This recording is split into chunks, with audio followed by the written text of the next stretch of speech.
You know, usually when we talk about a medical diagnosis, there's this underlying expectation of precision. It feels almost like engineering, right? Right, yeah, like it's a math problem to solve. Exactly. I mean, you fall off a bike, you break your arm, the x-ray shows that jagged white line on the screen, and the doctor just points a pen at it and says, there it is. That's the problem. Which is so comforting, really. Human beings are, well, we're deeply wired to appreciate things that are visible, things we can categorize easily. Yeah, we want a clear binary, sick or healthy, broken or not broken. Right, because that visual proof gives us a sense of control over, the chaos of the physical world. But then you step out of the hospital and into the world of socioeconomic shifts or massive technological revolutions, and suddenly that x-ray machine is just completely useless. Totally useless. You're looking at a diagnostic landscape that is honestly just completely murky. Yeah, the patient, in this case global society, is exhibiting all sorts of feverish symptoms.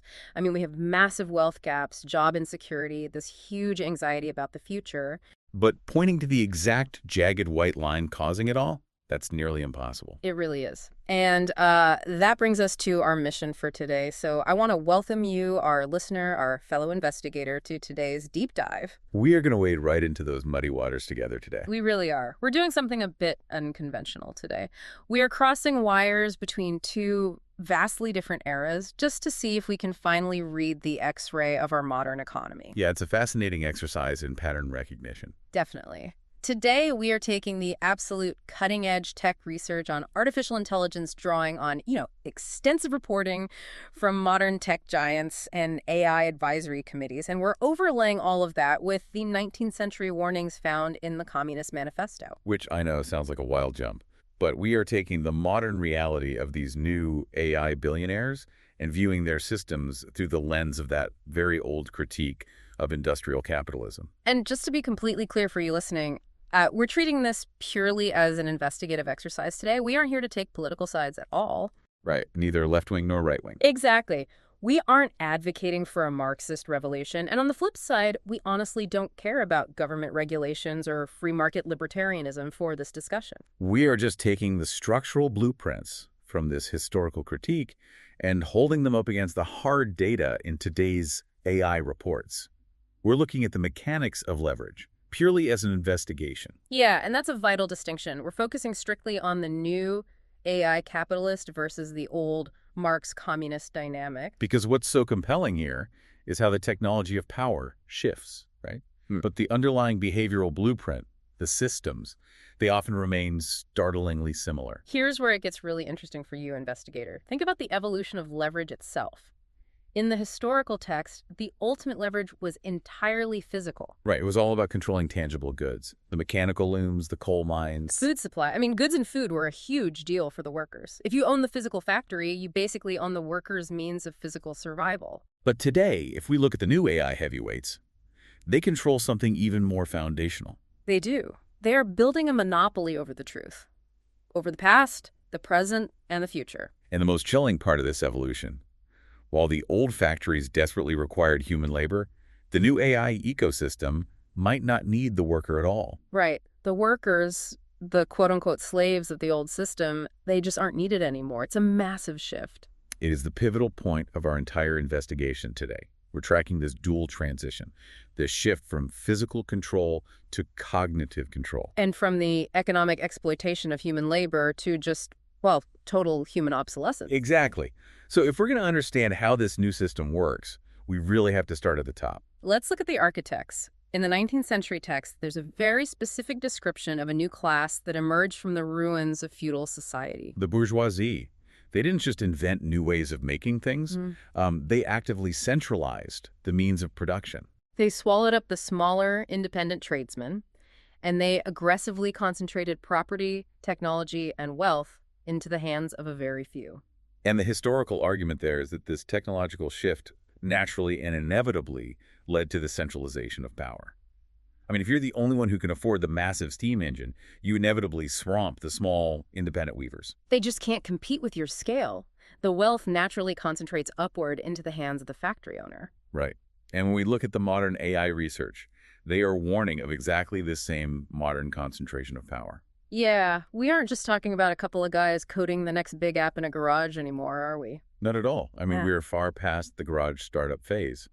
Developing these massive foundation models like the large language models powering everything right now, it requires resources on a scale that is almost difficult to comprehend. So what do they actually need? Because Yeah. people think of software as just, typing on a keyboard. Well, the modern documents point out you need three specific, highly concentrated assets. First, you need high-speed chips, advanced GPUs. Which are incredibly difficult to manufacture. Exactly, and in perpetually short supply. Second, you need immense computational power, literally the electricity and physical data centers, to run these chips for months. And the third, Colossal data vaults, essentially holding the digitized knowledge of humanity to train the models. okay, I struggle with this comparison, though. Let me play devil's advocate for our investigator here. Go for it. A 19th century factory was a massive physical monopoly. Yeah. You couldn't just build a textile mill in your backyard. You needed a river, a railway line, Yeah. millions in capital. Right. But right now, anyone with a laptop can download an open source AI model off the internet and just start coding. Doesn't that inherent digital accessibility sort of break the monopoly comparison? I get why you'd say that, but it's a very common misconception. It confuses the front-end interface with the back-end infrastructure. Okay, how so? Yes, you can download a pre-trained model on your laptop, but you cannot build that model on your laptop. We perceive the digital world as this invisible cloud floating above us, open to everyone. But the cloud isn't really a cloud. Exactly. The cloud is just someone else's computer. And those computers are massive, hyper-expensive physical assets. The barriers to entry for training cutting-edge AI are astronomical. We're talking hundreds of millions, eventually billions of dollars, right? Yes. Because of that, the future of AI development is inherently monopolistic. The real power concentrates exclusively in the hands of a few dominant tech players who could afford the infrastructure. Let's unpack this with an analogy to really ground this for you, the investigator. Think about the massive, energy-hungry server farms being built right now. They're gigantic. They Yeah. take up hundreds of acres of land. Right, and they require their own dedicated power substations. I read that some companies are literally trying to restart nuclear power plants just to feed their energy needs. Oh, yeah. And they need massive cooling infrastructure, so the processors don't just melt down.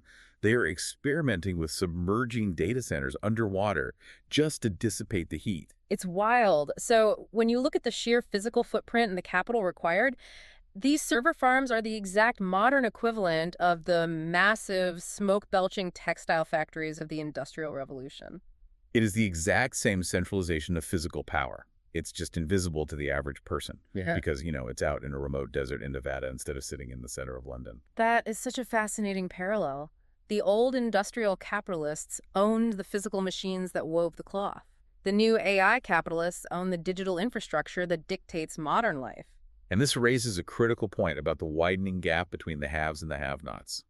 The modern sources actually refer to a specific hell scenario regarding this. Hell scenario sounds pretty extreme. What does that actually look like for us? Because usually we assume new tech just makes everyone's life better. Well, the warning is that while the global economy might show massive growth due to AI productivity, that wealth will not distribute evenly. So in this hell scenario, access to AI's true benefits becomes a privilege. Exactly. It's reserved almost exclusively for the few who control the underlying foundation models and the computational power.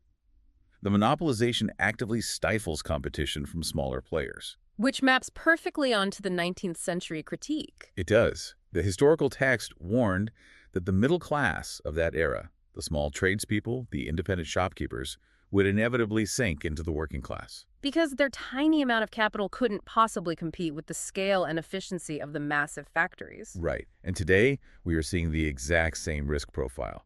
Small businesses, independent software developers, creative professionals, they are all at risk of being completely swamped by the massive scale and speed of generative AI. AI that is controlled by a handful of tech billionaires. So the wealth doesn't trickle down, it just vacuums upward. Vacuums upward is a great way to put it. Okay, so if the infrastructure is centralized exactly like those old factories, what happens to the people who used to work on the metaphorical factory floor? This is where things take a really dark turn. Because the old industrial system relied on human muscle and human time, how does this new digital monopoly view human labor? Well, let's look at the historical text first. Yeah. there is a very stark, almost brutal assessment of what a human being becomes inside the capitalist machine. Yeah, the text argues that the working class lives only so long as they can find work. And they find work only so long as their labor actively increases the capital of the bourgeoisie. Right, because they must sell their labor piecemeal, by the day or the hour. They are no longer seen as individuals. They are essentially transformed into a commodity. Like any other article of commerce, totally exposed to the brutal fluctuations of the market. And there's that famous phrasing about the worker losing all individual character and charm, becoming a mere appendage of the machine. Yes. You aren't a craftsman making a shoe anymore with pride. You are just the fleshy lever that pulls the metal lever on the shoemaking machine. Precisely. The capitalists essentially owned the workers' time, their output, and dictated the rhythm of their entire life. Okay, so let's overlay that with the modern AI research. We are seeing a massive paradigm shift here, investigator. AI isn't just a new type of machine you operate. No, it's a machine that operates instead of you. Exactly. This is a crucial distinction.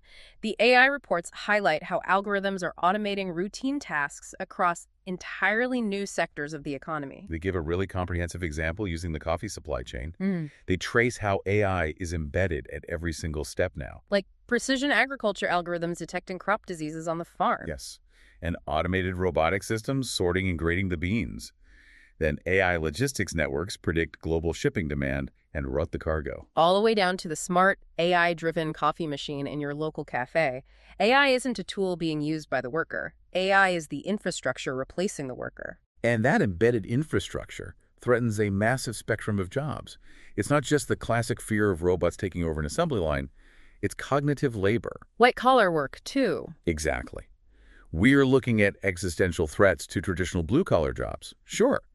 But the disruption in service and knowledge sectors is perhaps even more immediate. The reports specifically call out customer service and call centers, right? They do. And think about what this means globally.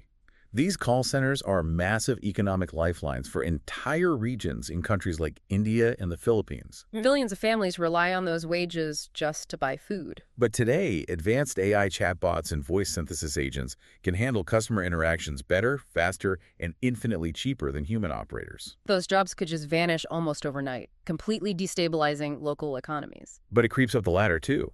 The research notes that even roles we thought were entirely safe roles, requiring advanced degrees, are in the crosshairs. Like legal research or financial analysis, the large language models excel at synthesizing massive amounts of text and data. Exactly. They can review thousands of pages of discovery documents or process market data to generate reports in seconds. Wait, I want to pause right here. Investigator, I want you to consider a critical philosophical difference between the past and the present. Because this is where the historical text and the modern reality diverge in a truly terrifying way. It's the core of the entire issue. In the 19th century model, no matter how badly the capitalists treated the worker, no matter how much they squeezed them for profit, the capitalists structurally needed the worker. They needed the human body to pull the lever, Yeah. to move the coal, to spin the thread. Right. The entire system of generating capital relied fundamentally on exploiting the wage labor of the human being. But if AI and robotics can do everything better, faster, and cheaper... What happens when the economic system doesn't even need the worker to exist? Yes, that is the deepest existential threat mapped out here. We are transitioning from a historical system based on human exploitation to a future system based on total human obsolescence. Let's really dig into this concept of obsolescence. How does this actually play out day to day? Because in Marx's time, the focus was heavily on wages and physical subsistence. The worker needed a specific wage just to buy food and shelter so they could physically survive and show up to work the next day. A vicious cycle. But in the modern AI ecosystem, we are seeing how the human being's biological and psychological need for survival is increasingly becoming, well, just an irrelevant data point to the system. To understand this, we have to look at how these systems are actually built. The modern sources detail a concept called integration harm. And there's a really telling case study involving a retail scheduling algorithm that Starbucks used. That case study is perfectly illustrative. Wait, so this algorithm, it's not that the code was written to be malicious, right? It's more like a Roomba vacuum cleaner. A Roomba doesn't hate your dog, it just views the dog's tail as an obstacle in its path to a clean floor. That is exactly how the mathematics work. So in this case, the worker's need for a stable income was just an obstacle in the algorithm's path to corporate efficiency. Let's break down the mechanism of cost function optimization in machine learning. When developers build an AI tool, they define an objective function. They essentially tell the AI, this is what success looks like. So for the retail scheduling algorithm, what was success? The objective function was mathematically defined to maximize efficiency and minimize hourly labor costs based on predicted store traffic. It looked at weather data, local event schedules, past sales. And tried to predict exactly how many baristas were needed at any given 15-minute increment. Right. It's trying to ensure no one is standing around during a lull and there are just enough people during a rush. But here's the critical flaw, right? The algorithm's mathematical weights did not include a variable for human stability. Exactly. It didn't have a line of code that said, ensure the employee has enough predictable hours this week to pay their rent. Because that wasn't part of the optimization metric, the algorithm completely ignored it. So what were the real-world cascading effects of that optimization? Chaos. The algorithm was constantly changing shift schedules, often on incredibly short notice. A worker might be scheduled for 30 hours one week and 8 hours the next, simply because the AI predicted a drop in customer foot traffic. And it forced workers into what they call clopening, right? Closing the store late at night and opening it early the next morning. Yes, just to fit the algorithm's perfect puzzle of cost efficiency. So the algorithm is essentially playing Tetris with human lives.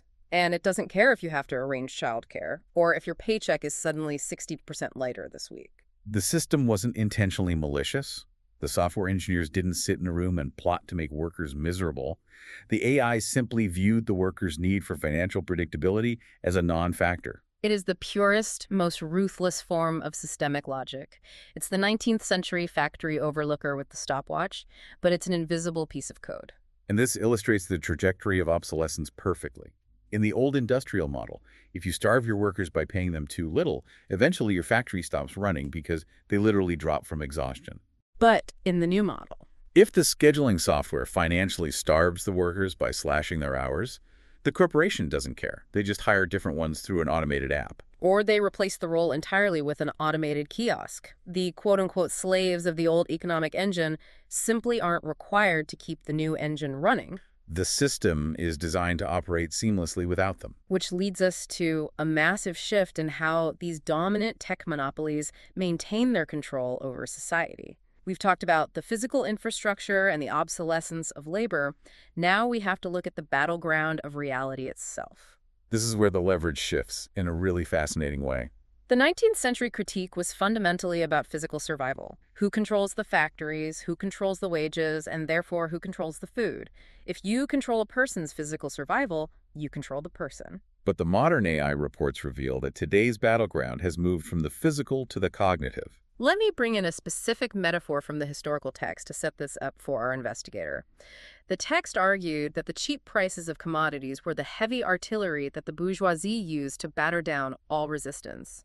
They forced every nation to adopt their mode of production simply by flooding the market with cheap physical goods. Right. You couldn't fight them because their cotton was just too cheap. But today, if we look at the data, the heavy artillery isn't a flood of cheap physical goods. No, the heavy artillery is personalized. Algorithmic cognitive manipulation. If we look closely at the modern AI incident reports, we see exactly how this cognitive artillery functions. It is literally about controlling what a population believes is real. The reports detail how algorithms currently act as opaque black boxes that dictate our entire online information environment. Search engines and social media feeds have directly influenced what information internet users find, consume, and ultimately believe. And as we've seen, they don't always optimize for the truth, do they? Just like the Starbucks algorithm optimized for cheap labor, these information algorithms optimize for engagement. Exactly. Let's break down the mechanism.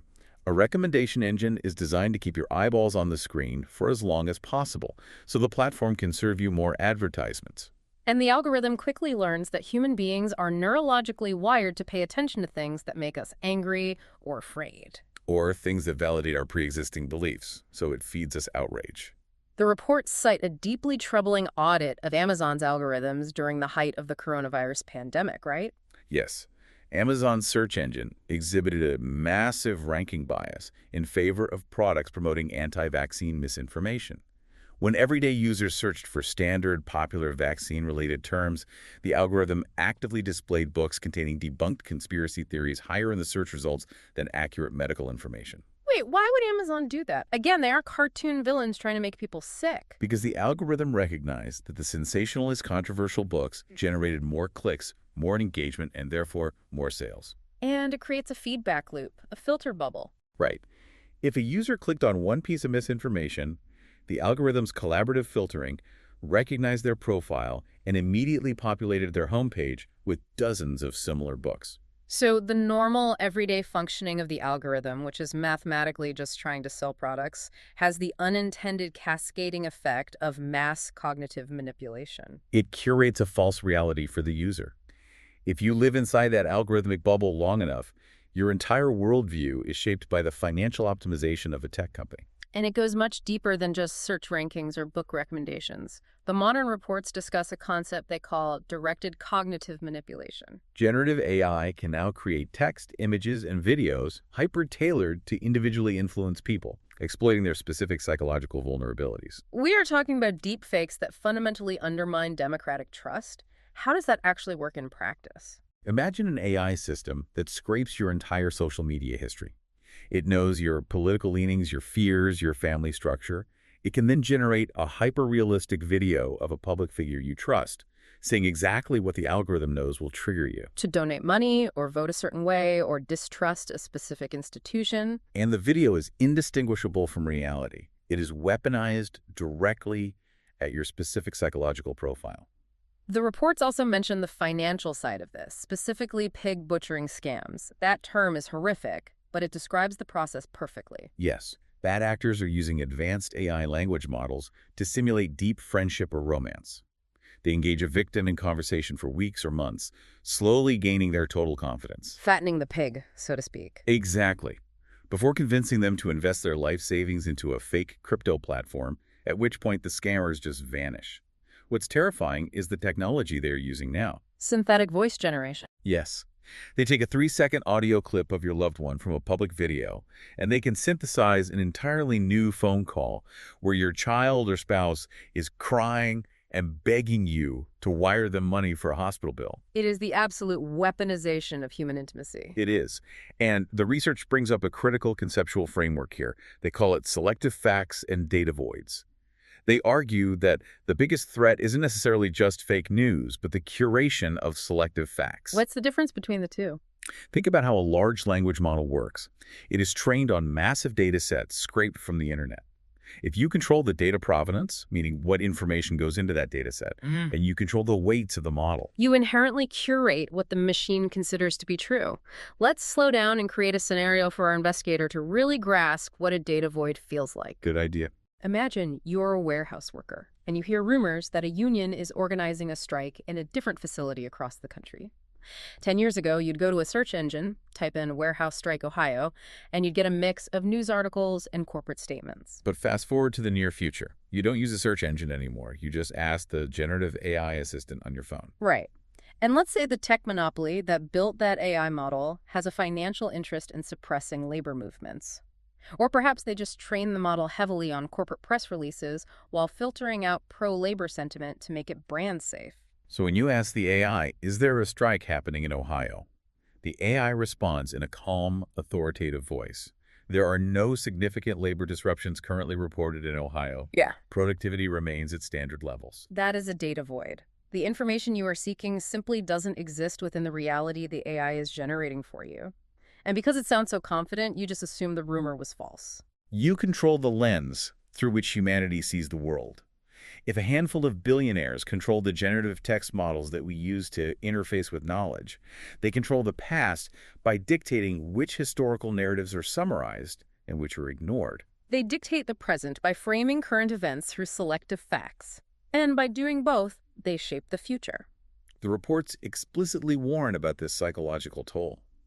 They describe a future where AI molds humans into what they call couch potatoes, totally devoid of independent lateral thought. It's a profound risk. If AI perfectly curates our news, answers every question instantly, plans our schedules, we lose our uniquely human cognitive imperfections. We lose our ability to struggle with a problem and experience those sudden eureka moments. We just outsource our critical thinking to a machine owned by a monopoly. So the ultimate control mechanism isn't violently starving a worker into submission like the 19th century factory owners did.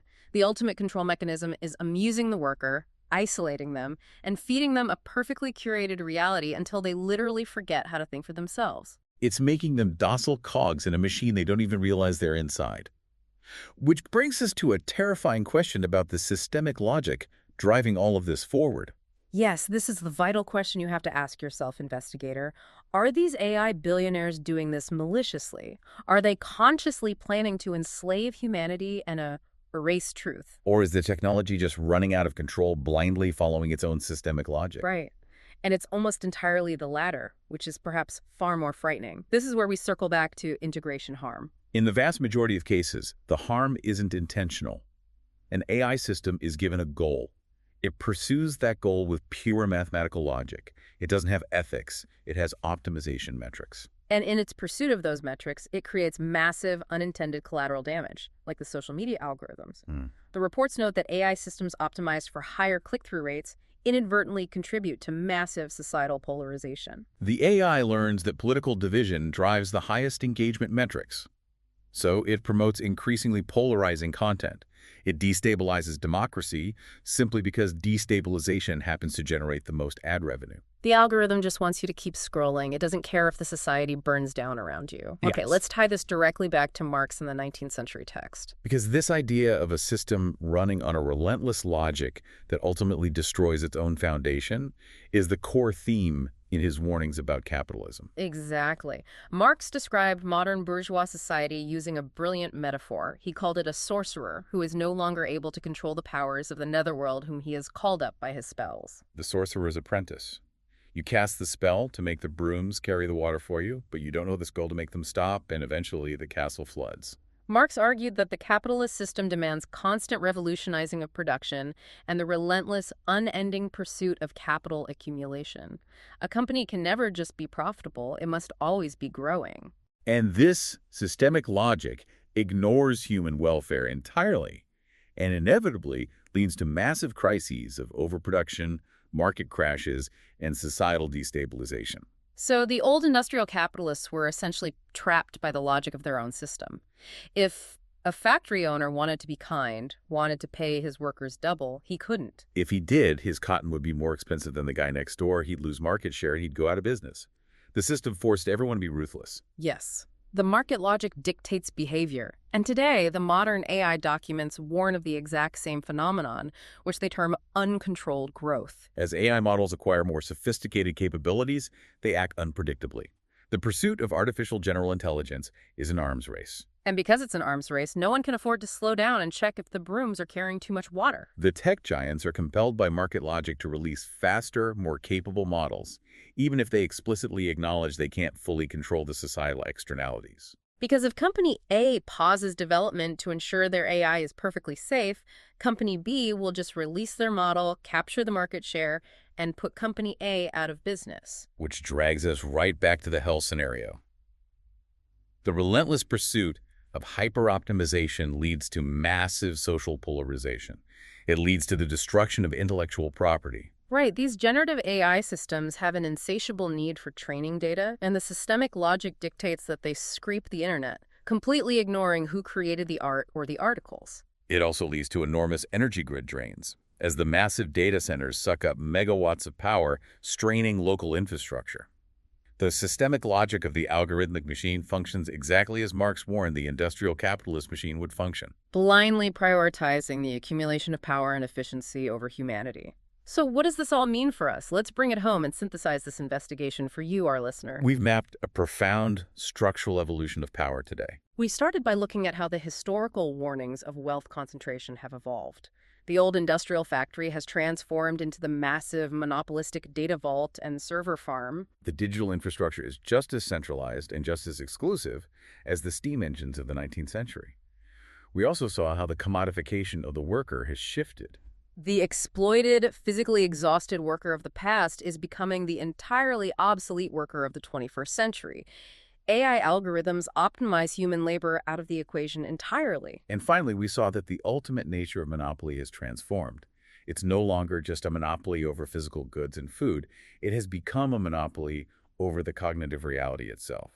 By controlling the recommendation algorithms, creating data voids, and generating hyper-personalized content, the new AI billionaires essentially control the truth. Which leaves us with a final and frankly chilling thought to consider as we close this out. I think we set the stage perfectly. Let's hear it. If we look back at the Communist Manifesto, despite all the grim warnings about exploitation, the text ultimately contained a core hope. Its prediction was that the oppressed workers would eventually unite and push back against the system. And crucially, they would unite because the factory system itself structurally forced them together. The workers shared the exact same physical factory floor, they suffered under the exact same oppressive conditions, and they experienced the exact same grim physical reality. They could look at the worker next to them on the assembly line and say, "This is happening to you too. We're both hungry. We have a shared truth." Exactly. Shared reality is the prerequisite for collective action.